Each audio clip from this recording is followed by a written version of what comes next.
My dear masters and my dear gods of Andhra Pradesh and the whole of the world.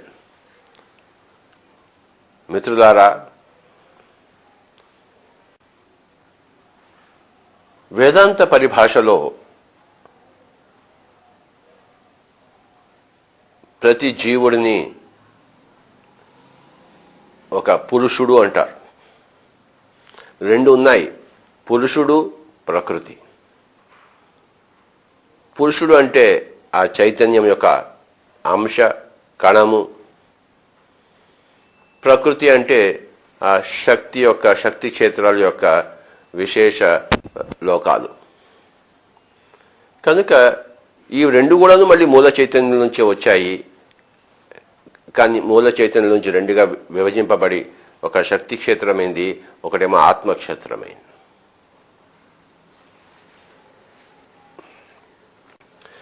ఈ యొక్క శక్తి క్షేత్రం అంటే ప్రకృతి క్షేత్రము అనేక లోకాలుగా తయారై ఈ ఆత్మలు మరి ఆ లోకాల్లో ప్రవేశించి జీవాత్మలుగా తయారయ్యాయి.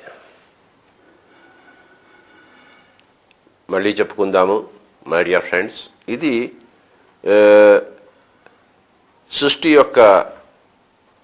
సృష్టి రచన కార్యక్రమంలో మూల రచన సిద్ధాంతాలు. అంటే మొత్తం అంతా ఒక చైతన్య క్షేత్రం ఉంది, అందులోంచి ఒక శక్తి క్షేత్రం బయటకు వచ్చింది. ఆ శక్తి క్షేత్రము ప్రకృతి క్షేత్రాలుగా విరాజిల్లాయి. అనేక డైమెన్షన్స్, అనేక లోకాలు, అతల వితల సుతల పాతాళ రసా తలాతల, ఇలాగా మరి సత్యలోక, భూలోక, భువర్, సువర్, జన, మహా, తప, అనేక లోకాలుగా పుంఖానుపుంఖాలుగా ఆ యొక్క ప్రకృతి మనకి తెలుస్తుంది. అలాగే ఆత్మక్షేత్రం నుంచి అనేక అంశాత్మలు బయలుదేరి ఈ ప్రకృతి క్షేత్రంలో, శక్తి క్షేత్రంలో, ఈ లోక క్షేత్రంలో మరి తమ అనుభవాలను పండించుకుంటుండగా మరి ఆ ప్రకృతితో మమేకమయ్యి ఉన్నప్పుడు ఈ యొక్క ఆత్మను జీవుడు అంటారు. సో జీవాత్మలు శుద్ధ చైతన్యంలోంచి విడిబడి ఆ యొక్క ఆత్మలు ఈ యొక్క ప్రకృతి క్షేత్రంలో ప్రవేశించినప్పుడు జీవాత్మలుగా తయారై అనేక లోకాలను అనుభవిస్తూ అనేక లోకాల్లో తిరుగుతూ క్రమక్రమంగా రకరకాల గుణాలను సంతరించుకుంటూ, ఇది సృష్టి క్రమము. ఇది చాలా ఇంపార్టెంట్, ప్రతి ఒక్కరు తెలుసుకోవాలి. కనుక కొంత విస్తారంగా మనం తెలుసుకుందాం దీన్ని. మొట్టమొదటిలో ఆదిలో ఆ మూల చైతన్యం అనండి, ఆది శక్తి అనండి, ఆది చైతన్యం అనండి, మూల చైతన్యం అనండి, అది ఒకటిగా ఉన్నప్పుడు ఆ ఒకటిలోంచి ఒక ఆత్మక్షేత్రం బయటకు వచ్చింది, ఒక శక్తి క్షేత్రం బయటకు వచ్చింది. కాస్త 3 అయింది. 1 + 2 + 3. కనుక ఆ యొక్క ఆత్మక్షేత్రం నుంచి అనేక అంశాత్మలు ఈ యొక్క శక్తి క్షేత్రంలో చేరి మరి జీవాత్మలుగా తయారయ్యి మరి ఖనిజం లోకంలో ఉన్నప్పుడు ఖనిజ ఆత్మగా, వృక్షలోకంలో ఉన్నప్పుడు వృక్షాత్మగా, జంతు లోకంలో ఉన్నప్పుడు జంతు ఆత్మగా, మానవ లోకంలో ఉన్నప్పుడు మానవాత్మగా, దైవ లోకాల్లో ఉన్నప్పుడు దైవాత్మగా, ప్రకృతితో ఉన్నప్పుడు ప్రకృతి ఆత్మలుగా, ఇలా రకరకాల ఆత్మలుగా జీవాత్మలుగా తయారయ్యాయి. కనుక ఈ మొత్తం ప్రకృతి క్షేత్రాన్ని ప్రకృతి అన్నప్పుడు ఈ మొత్తం ఆత్మక్షేత్రాన్ని పురుషుడు అంటారన్నమాట. కనుక ప్రతి ఆత్మని ఒక పురుషుడు అంటారు. కనుక మై డియర్ ఫ్రెండ్స్, మానవ లోకంలో ప్రవేశించిన తర్వాత ఈ యొక్క పురుషుడు అంటే ఒక ఆత్మ, జీవాత్మ, మానవాత్మ అయినప్పుడు ఆ పురుషుడికి 4 రకాల ధర్మాలు, జీవన ధర్మాలు ఉన్నాయని మనం విన్నాము. వాటిని చతుర్విధ పురుషార్థాలు అన్నారు. పురుషుడు అంటే ఒక జీవుడు, అర్థం అంటే ఆ జీవుడు చేయవలసిన, పొందవలసిన ధర్మాలు, ఆ కర్తవ్యాలు, ఆ యొక్క సందర్భాలు, వీటిని ఏమంటే పురుషార్థాలు అంటారు. అంటే ఒక జీవాత్మ చేసే విహారం యొక్క ఆ వ్యవహారం యొక్క రూపురేఖలు చతుర్విధ పురుషార్థాలు. ఆ జీవాత్మ, ఆ పురుషుడు, ఆ అంశాత్మ ప్రకృతిలో అనంతకాలంగా శాశ్వతంగా చేసే ఆ విహారాలను, ఆ వ్యవహారాలను పురుషార్థాలు అంటారు. భారతదేశం యొక్క ఋషులు ఈ పురుషార్థాలను 4 విధాలుగా విభజించారు. మనం ఈ 4 విధాల విభజింపబడిన ఆ పురుషార్థాలను అథవా చతుర్విధ పురుషార్థాలను మనం తెలుసుకుందాం విస్తారంగా. మళ్ళీ మొట్టమొదటికే వద్దాం. మొట్టమొదటిలో ఉన్నది మూల చైతన్యము, దాన్ని ఆది పరాశక్తి అంటాము. అందులోంచి ఒక ప్రకృతి క్షేత్రము, ఒక ఆత్మక్షేత్రం బయట రాగా మళ్ళీ ఆ మూల చైతన్యం అది అక్కడే ఉంటుంది. అందులోంచి ఇంకోటి వచ్చిందన్నమాట. అలాగా ఎలాగైతే తల్లి ఉంది, తల్లిలోంచి బిడ్డలు వచ్చినప్పుడు తల్లి చనిపోలేదు, బిడ్డలు ఉన్నారు, తల్లి ఉంది.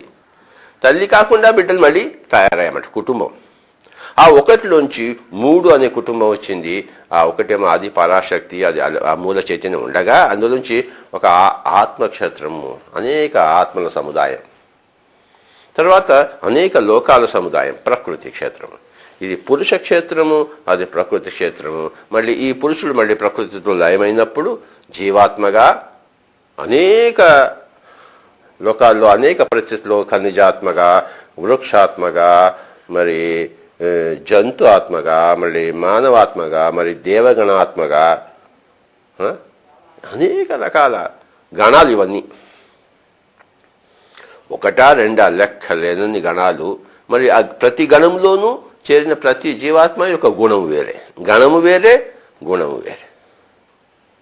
కనుక ఇంత విశేషమైన ఈ ప్రకృతి ఆ విధంగా పుంఖానుపుంఖాలుగా, లోకానులోకాలుగా, మరి కోటాను కోటి జీవాత్మలుగా రకరకాల గుణాలతో, రకరకాల గణాలతో, మై డియర్ ఫ్రెండ్స్, ఈ సృష్టి యొక్క విరాట్ స్వరూపము ఏమని చెప్పవలే. ఇంత అంత అని చెప్పనలవి కాదు. అందుకే భగవద్గీతలో అర్జునుడు ఒకసారి అడుగుతాడు కృష్ణుని, కృష్ణ, ఈ యోగులంతా కూర్చుని కళ్ళు 2 మూసుకుని కూర్చుంటారు, వాళ్ళు ఏం చేస్తుంటారయ్యా అని అడిగాడు. అప్పుడు కృష్ణుడు చెప్పాడు అర్జునుడితో, వాళ్ళు తమ దివ్య నేత్రంతో ఈ యొక్క సృష్టి యొక్క రచనను చూస్తుంటారయ్యా. పుంఖాలుగా ఉన్న కోట్లుగా ఉన్న లోకాలు చూసి, ఆ జీవులను చూసి వాళ్ళు విస్మయం చెంది ఆశ్చర్యంతో ఉంటారు. చూసి వాటిని ఆశ్చర్యంతో తమ దివ్య క్షేత్రంతో, దివ్య నేత్రంతో తిలకిస్తూ ఉంటారు అని చెప్పాడు. ఆశ్చర్యవత్ పశ్యతి అన్నాడు భగవద్గీతలో. వీడు మళ్ళీ మెడిటేషన్లోంచి బయటకు వచ్చిన తర్వాత, ధ్యానంలోంచి బయటకు వచ్చిన తర్వాత పక్క వాళ్ళందరికీ, నేను ధ్యానంలో ఆ లోకానికి వెళ్ళానయ్యా, ఈ లోకం చూశానయ్యా, ఎంత విచిత్రంగా ఉందో, రకరకాల జీవులు ఉన్నారు అని చెప్తాట. తన అనుభవాలన్నింటినీ చెప్తాట, ఆశ్చర్యంగా చెప్తాట. ఆశ్చర్యవత్ వదతి. ఫస్ట్ ఏమో ఆశ్చర్యవత్ పశ్యతి, తర్వాత ఆశ్చర్యవత్ వదతి. ఆ పక్క వాళ్ళు ఏం చేస్తారు అంటే, ధ్యానంలో లేని వాళ్ళు, ధ్యానం తెలియని వాళ్ళు, యోగులు కాని వాళ్ళు వీళ్ళ అనుభవాలను ఆశ్చర్యంగా వింటుంటారన్నమాట. ఆశ్చర్యవత్ శృణోతి. సో ఈ యొక్క ధ్యానయోగంలో ధ్యానయోగులు ఏం చేస్తుంటారయ్యా అని అర్జునుడు కృష్ణుడిని అడిగినప్పుడు, కృష్ణుడు గొప్ప యోగేశ్వరుడు, అన్నీ అనుభవించిన వాడు, తాను ఏం చెప్పాడంటే అర్జునుడితో, అర్జున, వాళ్ళు ఆశ్చర్యవత్ పశ్యతి, ఆశ్చర్యవత్ వదతి, తర్వాత ఆశ్చర్యవత్ శృణోతి. ఒకడి ధ్యాన యోగి యొక్క అనుభవాలు ఇంకొక ధ్యాన యోగి ఆశ్చర్యంగా వింటుంటాడట. ఒక ధ్యానయోగి తన అనుభవాలను ఆశ్చర్యంగా చెప్తుంటాడట. ఒక ధ్యానయోగి తన అనుభవాలను ఆశ్చర్యంతో ధ్యానంలోనే వీక్షిస్తూ ఉంటాడట. అంటే ఈ పుంఖాలుగా ఉన్న లోకాలు, ఆ గణాలు, దేవగణాలు, వృక్షగణాలు, జంతుగణాలు, ఖనిజగణాలు, చెప్పనలవి గాని మూల ప్రకృతి గణాలు. ప్రతి గణంలోనూ గుణాలు వేరే. సో మై డియర్ ఫ్రెండ్స్, ఇదంతా ఒక అద్భుతమైన సృష్టి రచన. ఈ యొక్క అద్భుతమైన సృష్టి రచనలో మనము మానవ గణంలో మనం కొంచెం కేంద్రీకరిస్తే, మన దృష్టిని సారిస్తే, ఈ మానవ ప్రపంచంలో, మానవ లోకంలో మానవాత్మలుగా ఉన్న ఈ పురుషులు యొక్క అంశాత్మలు, పురుషుడు అంటే అంశాత్మ, ఈ యొక్క జీవాత్మ యొక్క గుణాలు ఎలా ఉంటాయంటే, ఆ గుణం యొక్క విస్తరణ ఎలా ఉంటుందంటే, ఆ గుణం యొక్క విహారము మరి వ్యవహారము ఎలా ఉంటుందంటే, వాటిని పురుషార్థాలు అని చెప్పారు. ఇవి మళ్ళీ 4గా ఉన్నాయి అని విభజించారు. చతుర్విధ పురుషార్థాలు. చూశారా? కనుక మనం ఈ చతుర్విధ పురుషార్థాల గురించి విస్తారంగా విశేషంగా తెలుసుకుందాము. ఏమిటయ్యా ఈ చతుర్విధ పురుషార్థాలు అంటే? 1 కామము, 2 అర్థము, 3 ధర్మము, 4 మోక్షం.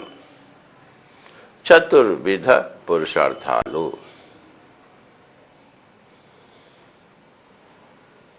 చూశారా? భగవద్గీతలో మరొక శ్లోకం ఉంది. చాతుర్వర్ణ్యం మయా సృష్టం గుణ కర్మ విభాగశః తస్య కర్తారమపి మాం విద్యకర్తారమవ్యయం. అంటే ఈ పురుషలోకాన్ని, ఈ యొక్క అనేక శక్తి క్షేత్రాలను, లోకాలను పుంఖానుగా నేను సృష్టించాను. కానీ ఇవన్నీ నాకన్నా విభిన్నంగా ఉన్నాయి. అందులో వాళ్ళ గుణాలు బట్టి, వాళ్ళ కర్మలను బట్టి 4 వర్ణాలుగా ఏర్పడ్డాయి. 4 వర్ణాలుగా మనం విభజించుకోవచ్చు. చాతుర్వర్ణ్యం 4 వర్ణాలు. చాతుర్వర్ణ్యం మయా సృష్టం అంటే నా వల్ల సృష్టింపబడ్డాయి. గుణ కర్మ విభాగశః వాటి గుణాలను బట్టి, వాటి కర్మలను బట్టి. గుణం అంటే ఆంతరింగిక జీనోటైపు, కర్మ అంటే బహిర్గత ఫినోటైప్ అంటారు. 2 పదాలు ఉన్నాయి, జీనోటైపు, ఫినోటైప్ అంటారు. ఇది కొంచెం బయాలజీ చదివిన వాళ్ళకి ఈ పదాలు బాగా అర్థమవుతాయి. దాన్ని నేను చెప్తాను. జీనోటైప్ అంటే మన అంతరంగంలో ఉన్న గుణ సముదాయం. ఫినోటైప్ అంటే మన బహిర్గతమైన ఆ కర్మల రూపురేఖలు. కనుక యథా గుణ తథా కర్మ, యథా అంతరంగం తథా బహిరంగం. నీ లోపల ఏదుందో అది నీ లోపల బయటికి వస్తుంది. చూసారా? అంటే నీ లోపల ఉన్న దాన్ని బట్టి నీ బయట ఉన్న వాటిని మనం తెలుసుకోవచ్చు. నువ్వు బయట చేస్తున్న కర్మను బట్టి నీ యొక్క గుణంను మనం తెలుసుకోవచ్చు. గుణమును బట్టే కర్మ ఉంటుంది, గుణంలోంచి కర్మ వస్తుంది. ఈ యొక్క సృష్టి క్రమంలో గుణాలు మారుతూనే ఉంటాయి, కర్మలు కూడా మారుతూనే ఉంటాయి. కనుక ఈ యొక్క మారుతున్న గుణాలు, మారుతున్న కర్మలు, వీటిని మనం ఒక స్థూలంగా 4గా విభజించుకుంటే చాతుర్వర్ణ్యాలు ఏర్పడ్డాయి. 4 వర్ణాలు ఏర్పడ్డాయి. 4 రంగు. వర్ణం అంటే రంగు. 4 రంగులుగా వాటిని మనం చూడవచ్చు. కనుక మై డియర్ ఫ్రెండ్స్, ఆ 4 వర్ణాలకు సంబంధించిన 4 రకాల ఆ యొక్క కర్మల యొక్క వాటి గుణాలని ఏమంటామంటే మనం చతుర్విధ పురుషార్థాలు. చాతుర్వర్ణ్యాలు, ఆ ప్రతి వర్ణానికి సంబంధించిన ఆ గుణగణాలు. చూశారు? ఈ భగవద్గీతలో ఈ శ్లోకం కూడా మరొకసారి తెలుసుకుందాము. చాతుర్వర్ణ్యం మయా సృష్టం గుణ కర్మ విభాగశః తస్య కర్తారమపి మాం విద్ధి అకర్తం అవ్యయం. వాటిని సృష్టించినా వాటికన్నా విడిగా ఉన్నాను. అవి నాలోంచి వచ్చినా నేను వ్యయము కాలేదు, నేను తగ్గబడలేదు, నేను అవ్యయముగానే ఉన్నాను, అకర్తగానే ఉన్నాను. అకర్తగానే అవ్యయంగానే ఉన్నాను. విద్ధి అకర్తం అవ్యయం. ఎలాగైతే ఒక తల్లి పిల్లల్ని కనింది, మరి ఆ తల్లి తన భాగాన్ని కోసుకుని పిల్లల్ని కనిందా? లేదు. ఆ తల్లి తల్లిలానే ఉంది, పిల్లలు బయటికి వచ్చారు. మళ్ళీ ఆ తల్లి తన స్వంత ఇచ్ఛతో పుట్టించిందంటే పుట్టారు అంతే. ఆ తల్లి పిల్లల్ని పుట్టించడానికి కర్త కాలేదు, కానీ పుట్టించింది. ఆ తల్లిలోంచి పిల్లలు వచ్చారు, కానీ ఆ తల్లి తగ్గబడలేదు. అలాగే ఆ మూల చైతన్యంలోంచి ఒకనొక పురుష క్షేత్రము, ఒకనొక ప్రకృతి క్షేత్రం వచ్చి మరి ఆ విస్తారంగా అవి ఒక దాంట్లో ఒక తల్లీనమయ్యి పుంఖానుపుంఖాలుగా లోకాలు, జీవులు, జీవాత్మలు వచ్చిన రకరకాల గుణాలు కనుతో నేను వీటన్నిటికీ సాక్షిగానే ఉన్నాను, నేను అకర్తగానే ఉన్నాను, నేను అవ్యయంగానే ఉన్నాను, తగ్గించబడలేదు అని ఎంత గొప్ప మూల చైతన్య సూత్రము ఆ శ్లోకంలో మనకి లభించింది. ఏ యోగేశ్వరుడైనా సరే ఇవన్నీ తెలుసుకున్నవాడు, మొహమ్మద్ కానివ్వండి, బుద్ధుడు కానివ్వండి, మహావీరుడు కానివ్వండి, యేసు ప్రభువు కానివ్వండి, కృష్ణుడు కానివ్వండి, వేదవ్యాసుడు కానివ్వండి, ఎన్ని యోగేశ్వర ధ్యానంలో పరాకాష్ఠలో ఇవన్నీ కూడాను సువిదితాలు. కనుక ఇవన్నీ దర్శనం జరుగుతాయి. కనుకనే ఋషి అంటే ద్రష్ట. అంటే ఈ ఆత్మక్షేత్రంలోని సత్యాలన్నీ వీక్షిస్తాడు, దర్శిస్తాడు. కనుక వాళ్ళని ఋషులు అన్నారు, ద్రష్టలు అన్నారు. వాళ్ళు చెప్పింది వినవలే శృతి వేదం. అంటే ధ్యాన యోగేశ్వరులు వాళ్ళు ధ్యానం యొక్క అనుభవాలను విశ్లేషించి చెప్పగా, వివరించి చెప్పగా ఆ చెప్పిన వాటిని శృతి అంటారు. వాటిని వ్యాఖ్యానం చేసినప్పుడు అవి స్మృతి అంటారు. మై డియర్ ఫ్రెండ్స్, కనుక చతుర్విధ పురుషార్థాల గురించి మనం తెలుసుకుందాము. సో చాతుర్వర్ణ్యం మయా సృష్టం గుణ కర్మ విభాగశః తస్య కర్తారమపి మాం విద్య కర్తారమవ్యయం. ఈ 4 వర్ణాలు ఏంటి? గుణ కర్మ విభాగశః, 4 గుణాలు ఏమిటి, 4 రకాల కర్మలు ఏమిటి, అది తెలుసుకుందాము. 4 రకాల గుణాలు ఏమిటి అంటే తమో గుణము, రజోగుణము, సాత్విక గుణము, మరి శుద్ధ సాత్విక, మరి నిర్గుణ గుణం. కనుక తమో గుణము, రజోగుణము, సాత్వికము, శుద్ధ సాత్వికము, నిర్గుణము. కనుక ఈ శుద్ధ సాత్వికం వచ్చేసరికి ఇవి రెండు వెరసి ఒకటే శుద్ధ సాత్విక నిర్గుణం అయిపోతుంది. వెరసి తమో గుణం అలానే ఉంటుంది, రజోగుణం అలానే ఉంటుంది, మరి సాత్విక గుణం అలా ఉంటుంది. ఈ శుద్ధ సాత్విక నిర్గుణం కలిసి ఒక గుణంగా తయారవుతుంది. ఈ 4 గుణాలు చాతుర్వర్ణ్యం అని చెప్పేసి. కనుక ఈ గుణానికి చెందిన తమో గుణానికి చెందిన కర్మలు వేరే, రజోగుణానికి చెందిన కర్మలు వేరే, సాత్విక గుణానికి చెందిన కర్మలు వేరే, ఈ శుద్ధ సాత్విక నిర్గుణ ఈ గుణానికి చెందిన కర్మలు వేరే. సో ఈ తమో గుణంలో విశేషంగా ఉండే వాళ్ళని మరి శూద్రులు అన్నారు. ఈ రజోగుణంలో విశేషంగా ఉండే వాళ్ళని వైశ్యులు అన్నారు. ఈ యొక్క సాత్విక గుణంలో విశేషంగా ఉండేవాళ్ళని క్షత్రియులు అన్నారు. మరి ఇక్కడ ఉండేవాళ్ళని బ్రాహ్మణులు అన్నారు. కనుక ఈ యొక్క తమో గుణంలో ఉండే వాళ్ళ గుణాలు ఎలా ఉంటాయి, వాళ్ళ కర్మలు ఎలా ఉంటాయి? ఆ గుణం బట్టి కామము, అర్థము, ధర్మము, మోక్షము. కనుక తమో గుణంలో ఉండే వాళ్ళ కర్మలు విశేషంగా కామపూరితంగానే ఉంటాయి. వైశ్య అంటే ఈ యొక్క రజోగుణంలో ఉండేవాళ్ళు అంటే వాళ్ళు సగం కామపూరితంగా ఉంటాయి, సగం అర్థపూరితంగా ఉంటాయి. ఇకపోతే క్షత్రియ లోకంలో వచ్చిన వాళ్ళు అంటే సాత్విక గుణ సంపన్నులు, వాళ్ళ కర్మలు 3 రకాలుగా ఉంటాయి.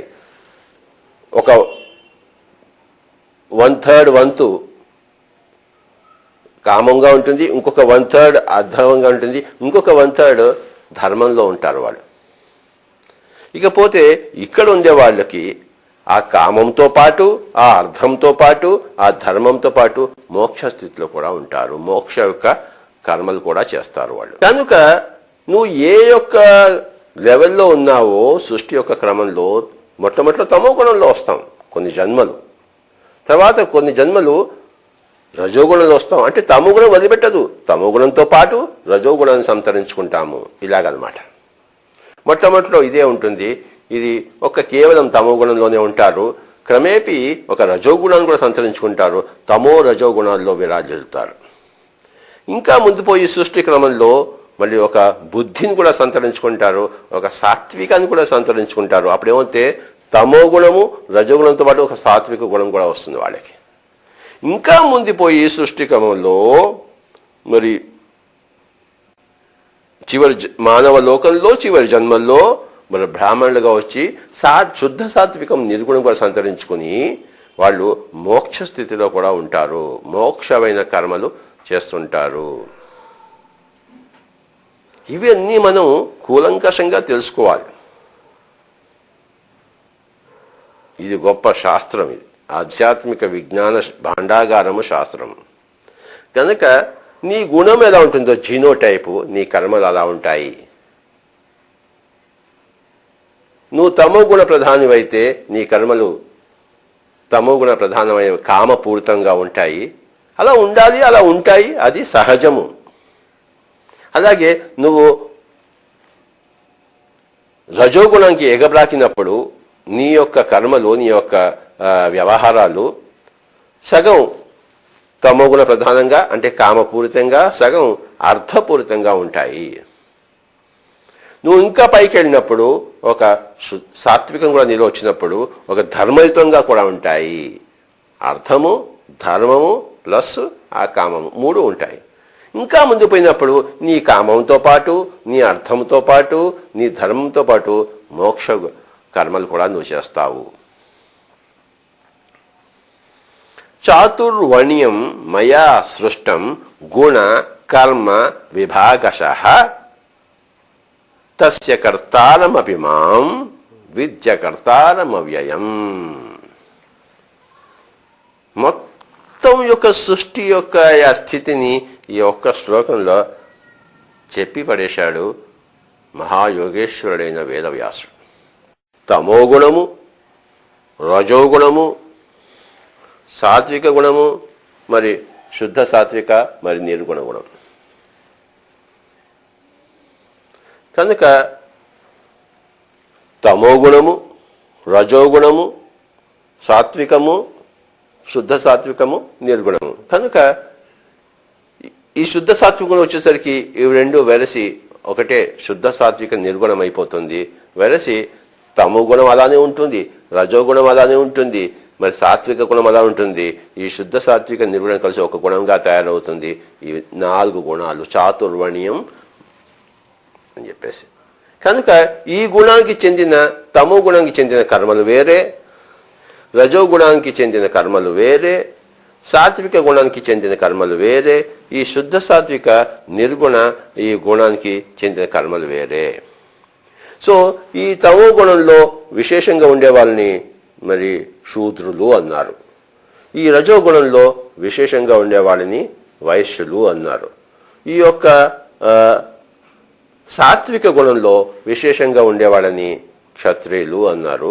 మరి ఇక్కడ ఉండేవాళ్ళని బ్రాహ్మణులు అన్నారు. కనుక ఈ యొక్క తమో గుణంలో ఉండే వాళ్ళ గుణాలు ఎలా ఉంటాయి, వాళ్ళ కర్మలు ఎలా ఉంటాయి, ఆ గుణం బట్టి కామము, అర్థము, ధర్మము, మోక్షం. కనుక తమో గుణంలో ఉండే వాళ్ళ కర్మలు విశేషంగా కామపూరితంగానే ఉంటాయి. వైశ్య అంటే ఈ యొక్క రజోగుణంలో ఉండేవాళ్ళు అంటే వాళ్ళు సగం కామపూరితంగా ఉంటాయి, సగం అర్థపూరితంగా ఉంటాయి. ఇకపోతే క్షత్రియ లోకంలో వచ్చిన వాళ్ళు అంటే సాత్విక గుణ సంపన్నులు, వాళ్ళ కర్మలు 3 రకాలుగా ఉంటాయి. ఒక 1/3 వంతు కామంగా ఉంటుంది, ఇంకొక 1/3 అధర్మంగా ఉంటుంది, ఇంకొక 1/3 ధర్మంలో ఉంటారు వాళ్ళు. ఇకపోతే ఇక్కడ ఉండే వాళ్ళకి ఆ కామంతో పాటు, ఆ అర్థంతో పాటు, ఆ ధర్మంతో పాటు మోక్ష స్థితిలో కూడా ఉంటారు. మోక్ష యొక్క కర్మలు కూడా చేస్తారు వాళ్ళు. కనుక నువ్వు ఏ యొక్క లెవెల్లో ఉన్నావో సృష్టి యొక్క క్రమంలో మొట్టమొదట తమో గుణంలో వస్తాం కొన్ని జన్మలు, తర్వాత కొన్ని జన్మలు రజోగుణంలో వస్తాం. అంటే తమో గుణం వదిలిపెట్టదు, తమో గుణంతో పాటు రజోగుణాన్ని సంతరించుకుంటాము. ఇలాగనమాట. మొట్టమొదటిలో ఇదే ఉంటుంది. ఇది కేవలం తమో గుణంలోనే ఉంటారు. క్రమేపీ ఒక రజోగుణాన్ని కూడా సంతరించుకుంటారు. తమో రజోగుణాల్లో విరాజిల్లుతారు. ఇంకా ముందు పోయి సృష్టి క్రమంలో మళ్ళీ ఒక బుద్ధిని కూడా సంతరించుకుంటారు, ఒక సాత్వికాన్ని కూడా సంతరించుకుంటారు. అప్పుడేమైతే తమో గుణము రజోగుణంతో పాటు ఒక సాత్విక గుణం కూడా వస్తుంది వాళ్ళకి. ఇంకా ముందుపోయి సృష్టి క్రమంలో మరి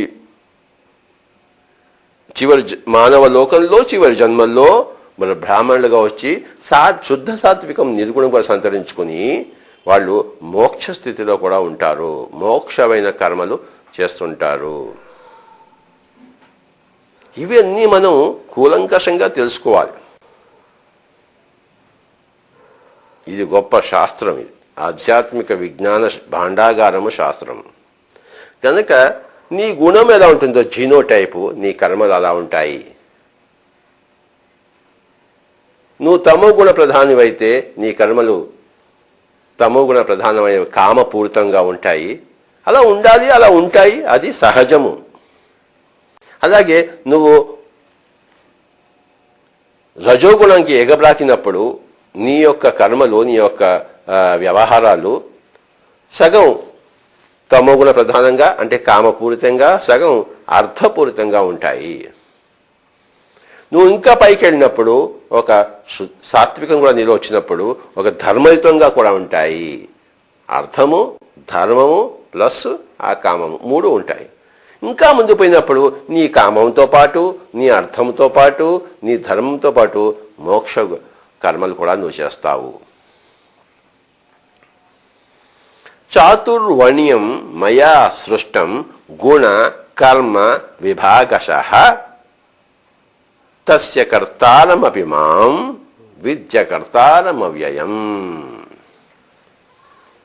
మొత్తం యొక్క సృష్టి యొక్క ఆ స్థితిని ఈ ఒక్క శ్లోకంలో చెప్పి పడేశాడు మహాయోగేశ్వరుడైన వేదవ్యాసుడు. భగవద్గీతలో అర్జునుడు, కృష్ణుడు అంతా వేదవ్యాసుడే. ఆ కౌరవులు, పాండవులు అంతా వేదవ్యాసుడే. ఆయన యొక్క విశేషమైన ఆ రచన, ఆ యొక్క శిల్పఖండం అది మరి లోక కళ్యాణం కోసం ఆ వేదమూర్తి, ఆ యోగమూర్తి, ఆ జ్ఞానమూర్తి, ఆ యోగేశ్వరుడైన ఆ మహాయోగేశ్వరుడైన వేదవ్యాసుడు తన కలములోంచి, తన కంఠములోంచి, తన కలం నుంచి కదా కంఠంలోంచి చెప్పాడుగా ఇంకొక యోగేశ్వరుడు దాన్ని కలప్ చేశాడు.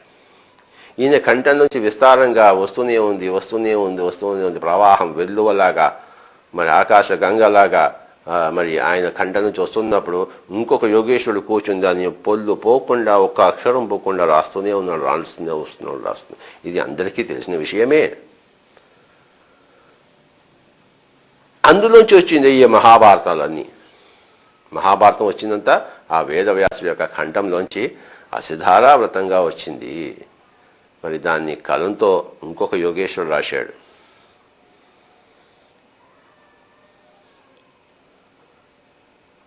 కనుక ఇందులో ఆ మహాభారతంలో, అందులో భగవద్గీతలో, అందులో ఈ శ్లోకం ఉన్నది చాతుర్వర్ణ్యం మయా సృష్టం గుణకర్మ విభాగశః తస్య కర్తారమపి మాం విద్య కర్తారమవ్యయం అన్నది ఎంత గొప్ప సృష్టి యొక్క ఆ యొక్క రహస్యాలన్నీ విప్పి చెప్పిన అత్యద్భుతమైన శ్లోకమో చెప్పనలవి కాదు. నేను నిన్ను పుట్టించినా నేను నిన్ను పుట్టించలేదు. నువ్వు నాలోంచి వచ్చినా నువ్వు వేరే, నేను వేరే. నేను కర్తను కాదు, అకర్తను. నేను తగ్గించబడలేదు, వ్యయము కాలేదు, అవ్యయము.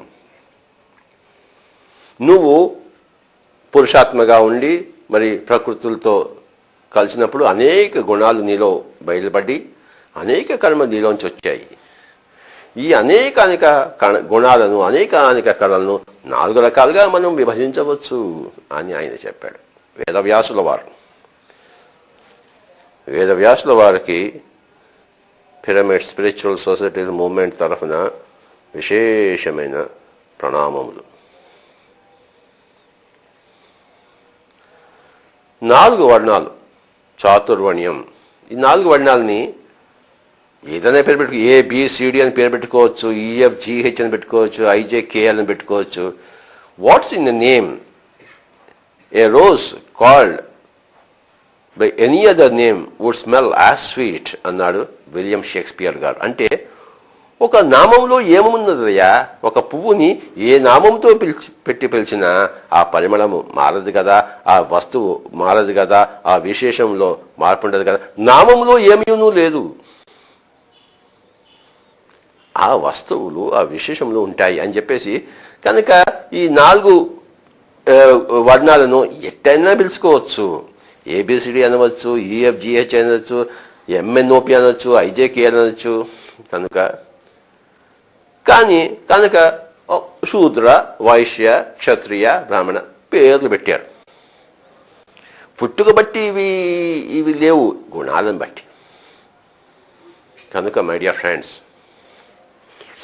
నీలో కేవల కామ ప్రవృత్తి ఉంటే నువ్వు ఒక శూద్రుడుగాను, నీలో కామ ప్రవృత్తి ప్లస్ అర్ధ ప్రవృత్తి ఉంటే నువ్వు ఒక వైశ్యుడిగాను, నీలో కామ ప్రవృత్తి ప్లస్ అర్ధ ప్రవృత్తి ప్లస్ ఒక ధర్మ ప్రవృత్తి ఉంటే నువ్వు ఒక క్షత్రియుడిగాను, నీలో కామ ప్రవృత్తి, అర్ధ ప్రవృత్తి, ధర్మ ప్రవృత్తి ప్లస్ మోక్ష ప్రవృత్తి ఉంటే నువ్వు ఒక బ్రాహ్మణుడిగాను.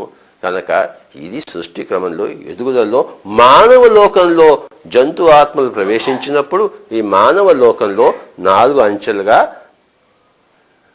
ఆ వ్యవహారం విస్తరింపబడుతూ ఆ యొక్క పురోగమన సిద్ధాంతంలో ఈ 4 క్రమాలు ఉన్నాయి, 4 వర్ణాలు ఉన్నాయి.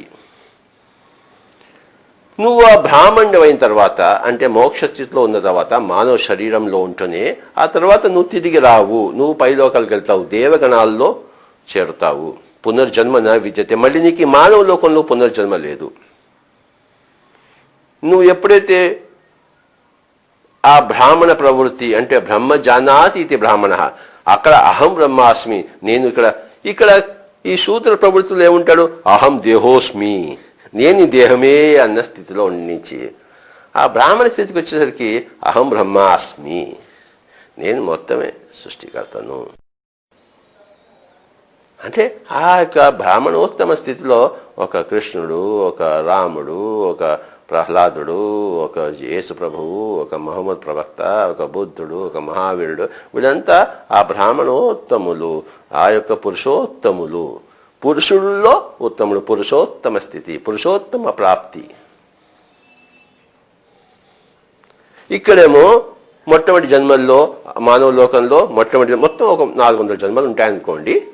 ఆ మొట్టమొదటి జన్మల్లో ఆ పురుషాత్మ ప్రవేశించినప్పుడు ఆ పురుషాత్మకి ఏముంటుంది? అహం దేహోస్మి, నేను దేహమే, నేను ఈ శరీరమే, ఇంతకన్నా నేనేమీ లేదు. చూసారా? మరి సైన్స్ అంతా ఏం చెప్తుంది? నువ్వు ఈ దేహమే అని చెప్తుంది. ఆ సైంటిస్టులు అందరూ శూద్రులు అన్నమాట. చూసారా? సైంటిస్టులు అందరూ శూద్రులు. అంటే వాళ్ళు అహం దేహోస్మి స్థితిలో ఉన్నారు. వాళ్ళకి కామం ఒకటే కావాలి. అంటే ఇంకా బాగా తినాలి, ఇంకా బాగా పడుకోవాలి, ఇంకా బాగా నిద్రపోవాలి, కనుక ఫోమ్ బెడ్లు తయారు చేసుకోవాలి, అంటే ఏసీలు కావాలి, అంటే అంత కామ ప్రవృత్తి నుంచి వచ్చింది. సైంటిస్ట్ అంటే మెటీరియల్ సైన్సెస్ అన్నీ కూడాను శూద్ర స్థితి. జన్మ పరంపరలో ఆ యొక్క భౌతికవాదం నుంచి ఆత్మవాదం వైపు వచ్చేసినప్పుడు, ఆత్మ యోగేశ్వరులైనప్పుడు, బ్రాహ్మణోత్తములైనప్పుడు, పురుషోత్తములైనప్పుడు అక్కడి నుంచి మళ్ళీ పునర్జన్మ లేదు. కనుక మై డియర్ ఫ్రెండ్స్, ఈ సైంటిస్టులు అంటే ఈ కనపడే కళ్ళతో, ఈ వినపడే చెవులతో మాత్రమే చూసి విని దాంట్లోంచి తెలుసుకునే వాళ్ళు అంతా శూద్రులు. అంటే సైంటిస్ట్ స్థితి శూద్ర స్థితి.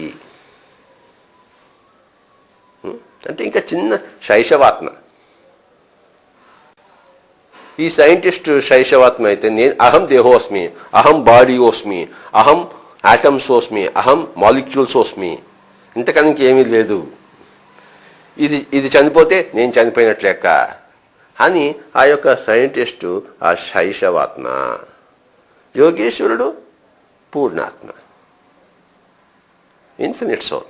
ఇది ఇన్ఫంట్ సోలు, అది infinite soul. So my dear friends, అహం దేహోస్మి అన్నది అది శూద్ర స్థితి. వైశ్య స్థితి ఏంటంటే అహం దేహ ప్లస్ అహం మన, అంటే నేను ఒక మనసుని, నేను ఒక మైండ్ని, నేను శరీరమే కాదు, నేను ఒక మైండ్ని. తర్వాత క్షత్రియుల్లో ఒక బుద్ధి, నేను ఒక బుద్ధిని, నేను ఒక శరీరాన్ని, నేను ఒక మనసుని, నేను ఒక బుద్ధిని, నాకు ఒక బుద్ధి ఉంది. ఇక్కడ ఆ దేహోస్మి స్థితిలో బుద్ధి ఏమీ లేదు. నేను నిన్ను తింటా, నువ్వు నన్ను తిను, నేను నిన్ను కొడతా, నువ్వు నన్ను చంపుకో, ఏమిటో గోలంతా. కనుక నేను మేకను తింటా, చేపను తింటా, మనుషులను తింటా, తినడమే నా పని. నేను నిన్ను తింటా, నువ్వు నన్ను తిను, నేను నిన్ను చంపుతా, నువ్వు నన్ను చంపు. ఇదే ఆ యొక్క శరీరంలోనే మొత్తం అంత వ్యవహారం అంతా.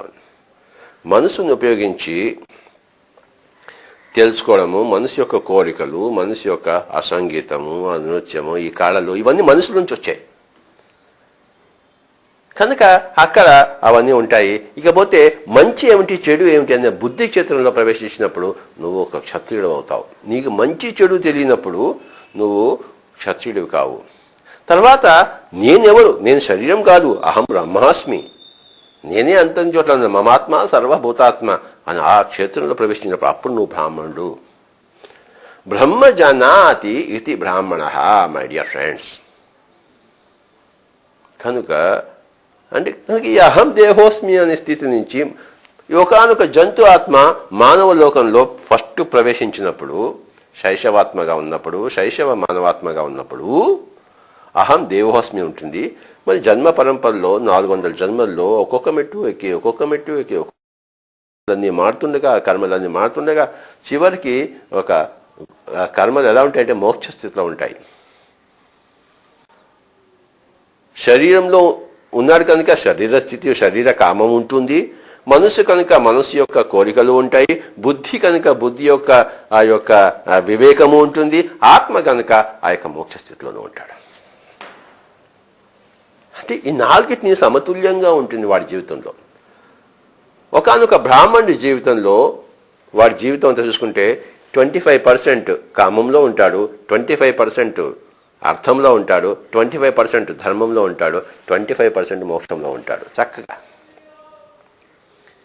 ఏది ఇంకొక దాన్ని డామినేట్ చేయదు. కనుక 4 పుష్కలంగా సరైన సమతూకంలో ఉండేవాడు బ్రాహ్మణుడు. 3 సమతూకంలో ఉండేవాడు. అంటే మోక్షం లేకుండా, మోక్షం గురించి ఇంకా తెలియదు ఆ క్షత్రియుడికి. ఇంకా అహం దేహోస్మిలో ఉన్నాడు, కానీ ఆ దేహంతో పాటు బుద్ధి కూడా వికసించింది. కనుక మూడు వంతులు చేసుకున్నట్టే అయితే ఒక 1/3 వంతు కామము, 1/3 వంతు అర్థము, 1/3 వంతు ధర్మంలో ఉంటాడు క్షత్రియుడు. వైశ్యుడు 50% కామము, 50% అర్థంలో ఉంటాడు. శూద్రుడు 100% కామంలో ఉంటాడు. కనుక ఈ చతుర్విధ పురుషార్థాలు ఏమిటంటే కామ, అర్థ, ధర్మ, మోక్షము. కామం అంటే తమోగుణం నుంచి ఉద్భవించింది, అర్థం అంటే రజోగుణం నుంచి ఉద్భవించింది, ధర్మం అంటే సాత్వికం నుంచి ఉద్భవించింది, మోక్షం అంటే శుద్ధ సాత్విక నిర్గుణం నుంచి ఉద్భవించింది. కనుక నీ యొక్క గుణం బట్టి, జీనోటైప్ బట్టి నీ యొక్క కర్మలు ఉంటాయి. నీ యొక్క ఫినోటైప్ బట్టి, అంటే నీ యొక్క బహిర్గతాన్ని బట్టి నీ అంతర్గతాన్ని మనం తెలుసుకోవచ్చు. అంతర్గతాన్ని గుణం అంటాము, బహిర్గతాన్ని కర్మ అంటాము. ఈ గుణము బట్టి, ఆ కర్మ బట్టి 4 విధాలుగా విభజించవచ్చు అన్నారు. చాతుర్వర్ణ్యం మయా సృష్టం గుణ కర్మ విభాగశః తస్య కర్తారమపి మాం విద్ధి అకర్తారమవ్యయం.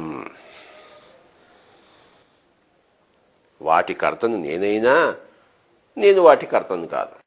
చాతుర్వర్ణ్యం మయా సృష్టం గుణ కర్మ విభాగశః తస్య కర్తారమపి మాం విద్య కర్తారమవ్యయం. 4 వర్ణాలకి సంబంధించిన, 4 గుణాలకు సంబంధించిన 4 ఆ పురుషార్థాలనే చతుర్విధ పురుషార్థాలు అన్నాం. ఏమిటయ్యా ఈ చతుర్విధ పురుషార్థాలు అంటే మానవుడికి కావలసిన 4: 1 కామము, 2 అర్థము, 3 ధర్మము, 4 మోక్షం. మొట్టమొదటిలో మానవుడికి కామం ఒకటే కావాలి. పరిణతి చెందిన తర్వాత కామము అర్థము కావాలి. ఇంకా పరిణతి చెందితే కామము అర్థము ప్లస్ ధర్మము కావాలి.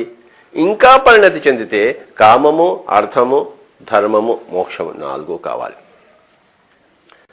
కానీ కొంతమంది విపరీతమైన భాష్యం ఇచ్చేసి మోక్షం కావాలంటే కామం ఉండకూడదు అన్నారు. తెలియదు వాళ్ళకి. ప్రతి ఒక్క వ్యక్తికి మాట్లాడే హక్కు ఉంది కనుక తెలిసిన వాళ్ళు మాట్లాడతారు, తెలియని వాళ్ళు మాట్లాడతారు. బొత్తిగా తెలియని వాళ్ళు మాట్లాడతారు, సగం తెలిసిన వాళ్ళు మాట్లాడతారు, 3 వంతులు తెలిసిన వాళ్ళు మాట్లాడతారు. కానీ మొత్తం తెలిసిన వాళ్ళంతా మాట్లాడినప్పుడు అప్పుడే హాయిగా ఉంటుంది, అప్పుడే సరిగ్గా ఉంటుంది. ఒక బుద్ధుడు మాట్లాడినప్పుడే అది సరిగ్గా ఉంటుంది. బుద్ధి లేనివాడు, బుద్ధుడు కానివాడు మాట్లాడితే అది సరిగ్గా ఉంటుందా? ఉండదు కదా. ఒక ధృతరాష్ట్రుడు మాట్లాడితే, ఒక దుర్యోధనుడు మాట్లాడితే అది సరిగ్గా ఉంటుందా? అది వ్యక్తిగతంగానే ఉంటుంది కానీ సృష్టిగతంగా ఉండదు. అది వాడి అభిప్రాయగతంగానే ఉంటుంది కానీ సత్యగతంగా ఉండదు. కనుక నువ్వు మోక్షం కావాలంటే నువ్వు కామానికి అర్థంగా దూరంగా ఉండాలి, హిమాలయానికి వెళ్ళిపోవాలి, సంసారం నుంచి దూరంగా ఉండాలి. ఇలా చెప్పేవాళ్ళంతా ఏమీ తెలియని వాళ్ళు. కనుక మై డియర్ ఫ్రెండ్స్, ఈ చతుర్విధ పురుషార్థాలు గురించి మనం తెలుసుకుంటున్నాము. మొట్టమొదట కామం గురించి తెలుసుకుందాం. కామం అంటే నువ్వు శరీరంతో చేసే ప్రక్రియలు. శరీరంతో ఏమేం చేస్తాం? మనం భోంచేస్తాం, పాడుకుంటాము, మైథునము అంటే సెక్స్. అంటే ఈ మూడిట్లోనే బాగా జీవించేవాడు, 100కి 100 వాటి కోసమే జీవించేవాడు, వాటిలోనే తృప్తి పొందేవాడు.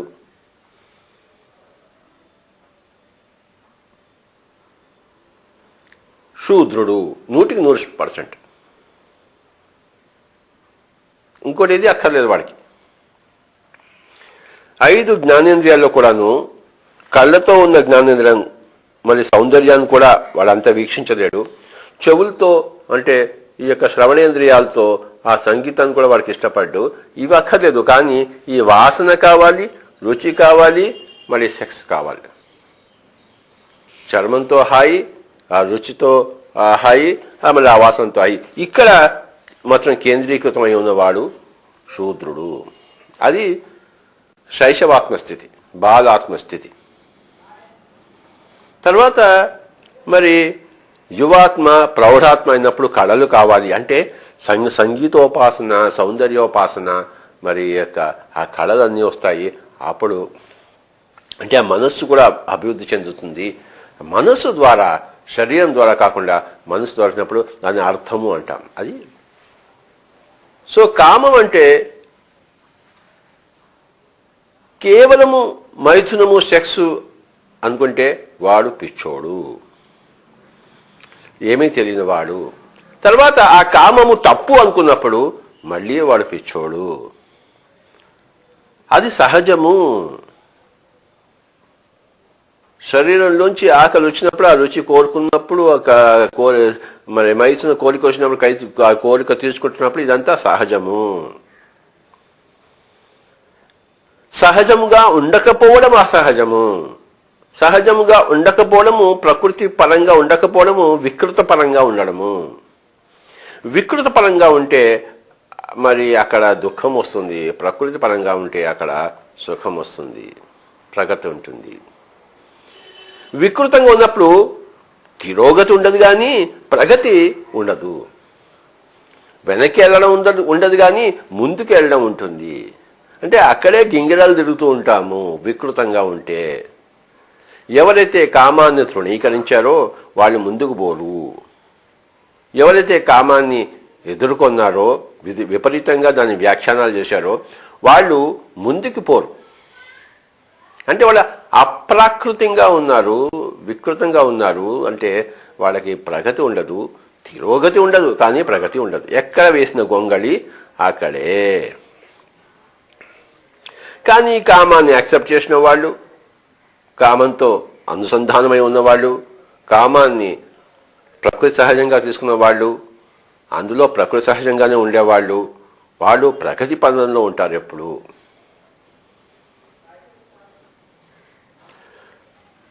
కామం అనేది ఒక తప్పనిసరి పురుషార్థము.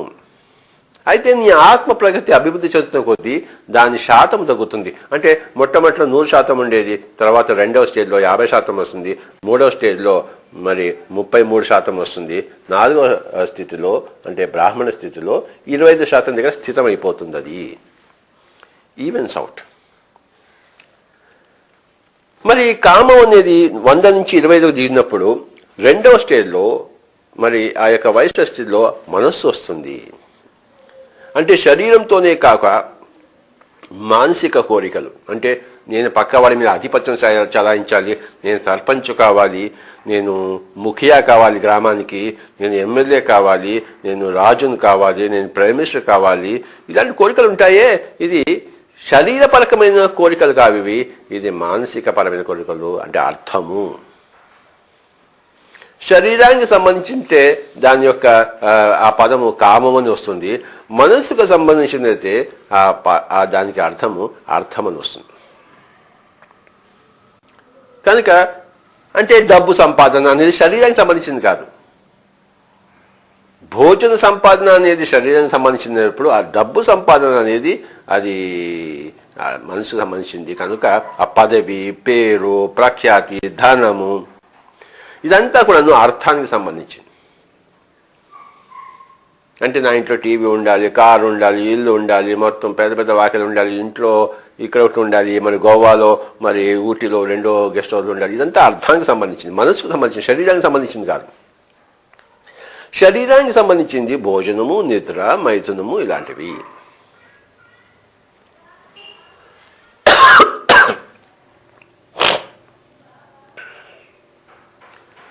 కనుక ఈ ప్రాపంచికమైన విద్యలు, ప్రాపంచికమైన మరి యొక్క డబ్బు సంపాదన కార్యక్రమాలు ఇవన్నీ వెరసి అర్థము కింద వస్తుంది. రెండవ బిట్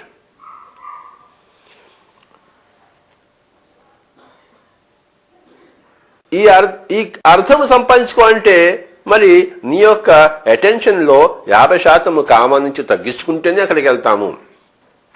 నువ్వు పుస్తకాలు చదువుకోవాలి, ఐఏఎస్ పాస్ కావాలి, లేకపోతే బిఎస్సి కావాలి, నువ్వు బీటెక్ కావాలి, ఇంజనీరింగ్ కావాలి అంటే నీ యొక్క అటెన్షన్ని కామం నుంచి 1% తగ్గిస్తేనే అది వస్తుంది, లేకపోతే రాదు.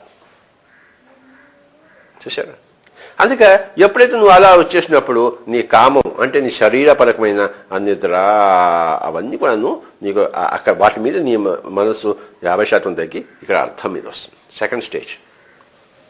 ఫస్ట్ స్టేజ్ కామం అది 100% ఉంది. సెకండ్ స్టేజ్లో కామం 50% వస్తుంది, మిగతా 50% అర్థం వస్తుంది, మనస్సు పరమైన. అది ప్రగతి పదం. సో మై డియర్ ఫ్రెండ్స్, కనుక కేవలం ఆ కామన్ లెవెల్లోనే ఉండే కొన్ని 100 జన్మలు ఉంటాయి. మొత్తం 400 జన్మల్లో ఒక 200 జన్మలు అక్కడే ఉంటాయి. వాళ్ళకి అదే కావాలి, ఇంకేదో అక్కర్లేదు. అందులోనే అభివృద్ధి వాడికి. ఇంకా నిద్ర, ఇంకా భోజనం, ఇంకా మైథునం అక్కడే ఉంటారన్నమాట. అది కరెక్ట్. ఆ స్థితిని దాటినప్పుడు అక్కడ పరిపూర్ణంగా అవన్నీ 100% అనుభవించిన తర్వాత మరి అందులోంచి ఇంకేదో కావాలని వచ్చినప్పుడు అప్పుడు మనస్సు పరంగా వస్తారు. అప్పుడు రెండో స్టేజ్లో వైశ్య స్థితిలో వస్తారు. అప్పుడు కూడా ఈ సైంటిస్టులు ఏం చేస్తారు, మనకి ఏసీ కావాలి, మనకి కార్లు కావాలి, ఏరోప్లేన్లు కావాలి, ఇదంతా కూడాను అంటే ఇంకా మనస్సు పరంగా అభివృద్ధి చెందిన వాళ్ళు. సైన్స్ అక్కడ ఉపయోగపడుతుంది, సైన్స్ ఇక్కడ ఉపయోగపడుతుంది. కామము అర్థంలోనే సైన్స్ ఉపయోగపడేది.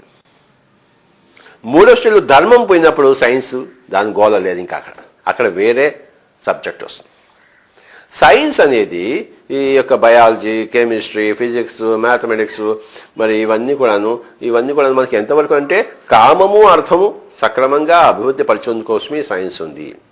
ఇకపోతే మిగతా రెండు ధర్మము మోక్షం తెలుసుకోవాలంటే ఈ ఫిజికల్ సైన్సెస్ పనికిరావు, అక్కడ స్పిరిచువల్ సైన్స్ కావాలి, ఆధ్యాత్మికత కావాలి.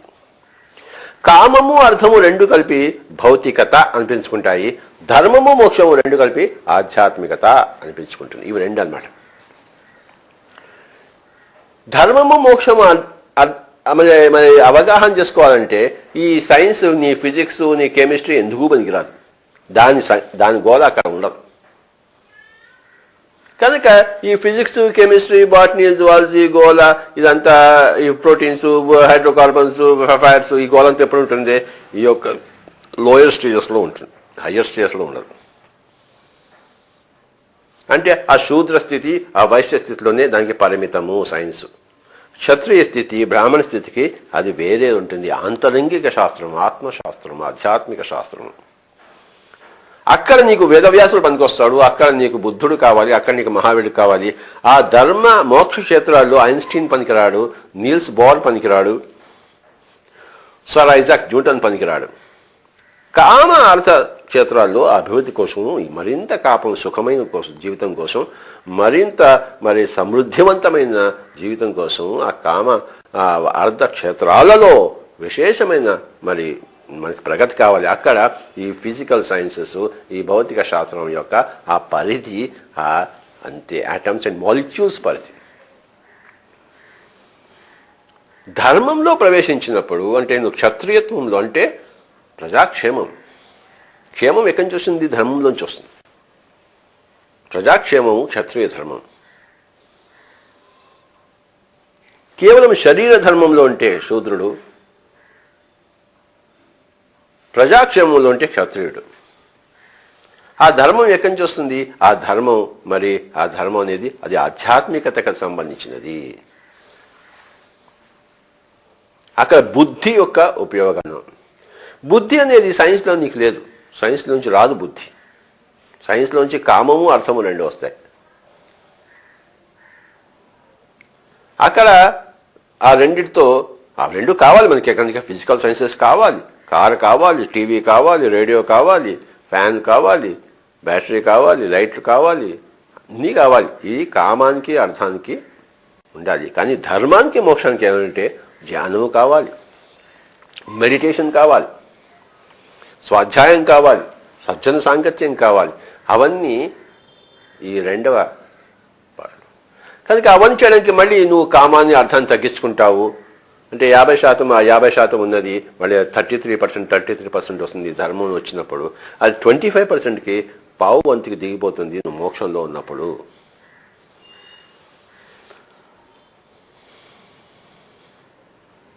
ఇవన్నీ నేను చెప్పేవన్నీ మీకు ఏ పుస్తకాల్లోనూ దొరకవు, ఏ పుస్తకాల్లోనూ లేవు. ఇదంతా నా యొక్క స్వ అనుభవము. నేను చెప్పేదంతా ఎక్కడి నుంచి వచ్చింది? నా స్వానుభవం.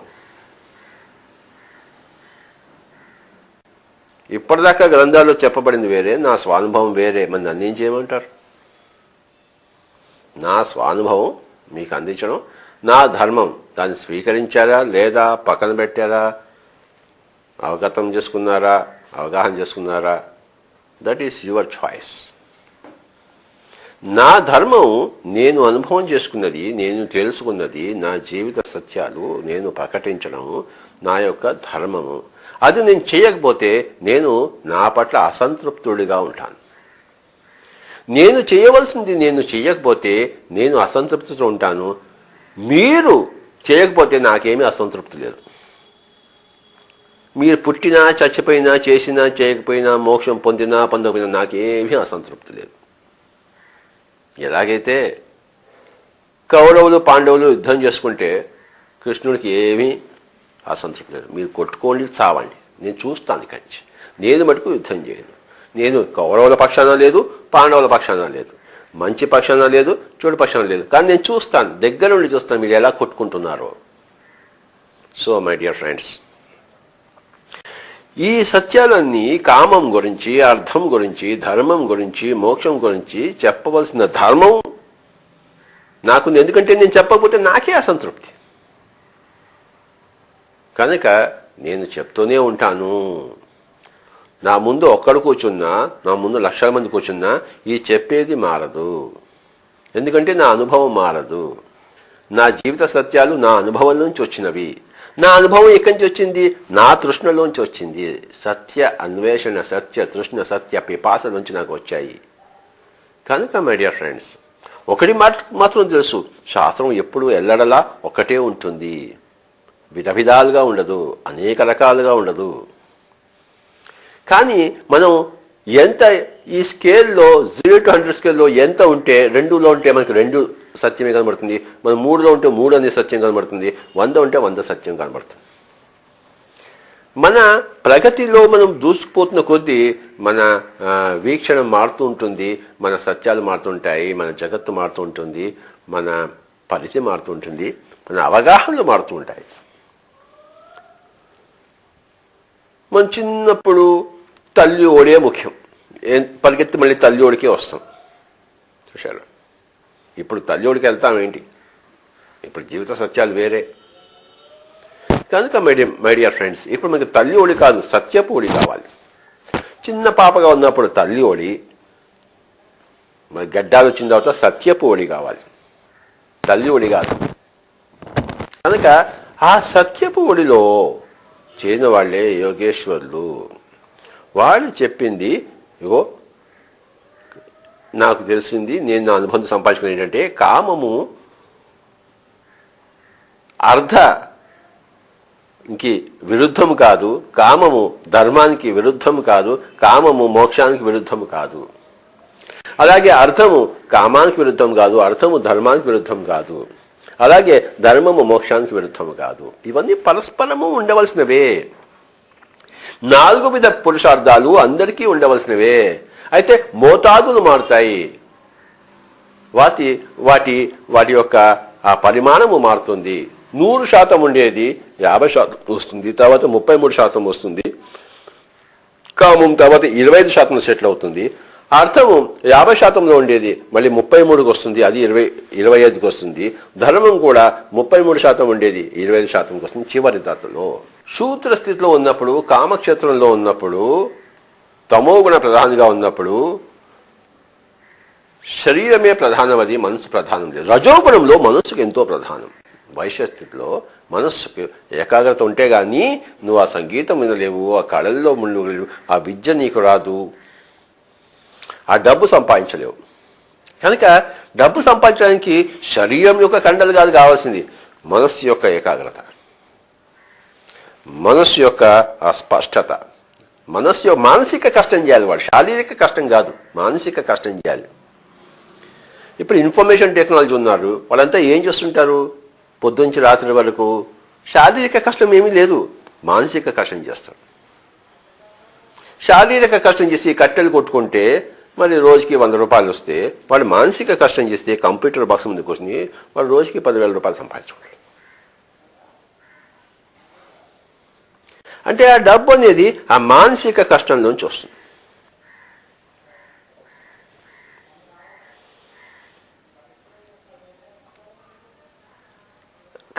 కనుక ఆ మానసిక ధర్మంలోకి, శారీర ధర్మంలో ఉండేవాడే శూద్రుడు, మానసిక ధర్మంలో ఉండేవాడు ఆ మానసిక గుణగణాలతో, ఆ మానసిక గుణంతో, మానసిక గణంతో ఉండేవాడు, రజోగుణంతో ఉండేవాడు, వాడు వైశ్యుడు. చూశారు,